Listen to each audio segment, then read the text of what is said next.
Yhden alakulttuurilegendan tekstillä Daniel Harmsi. Satu. Pienikokoinen mies sanoi: olen kaikkein tyytyväinen, mutta haluaisin olla edes hieman pitempi. Tuskin hän oli sen sanonut, kun hänen eteensä ilmestyi Haltijatar. Mitä sinä haluat? Haltijatar kysyi. Pienikokoinen mies seisoi paikoilleen jähmettyneenä, eikä pystynyt kauhultaan sanomaan mitään. No, kysyi Haltijatar.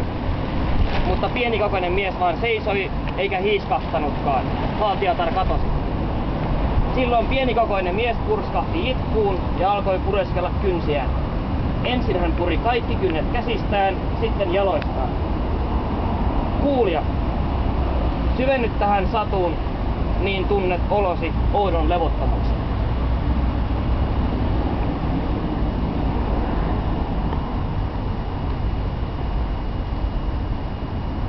Sitten viralliseen osioon. Siinä meni tämän esityksen taito.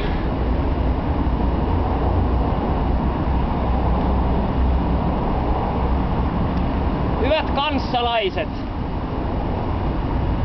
kiitokset, että olette niin vähälukuiset kuin asiaan kuuluu.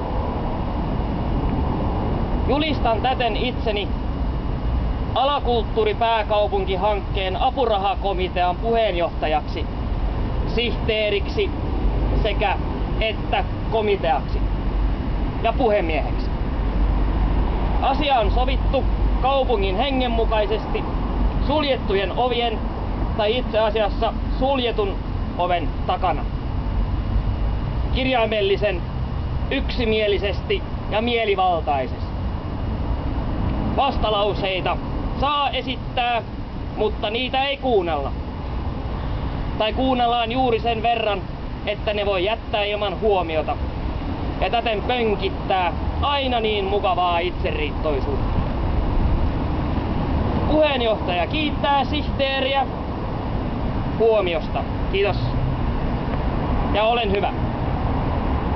Tänään yritämme ennen tolkutonta rahanjakoa saada huomiota komitean esittämällä ja orjatyön aikaansaamalla muodikkaalla tavalla.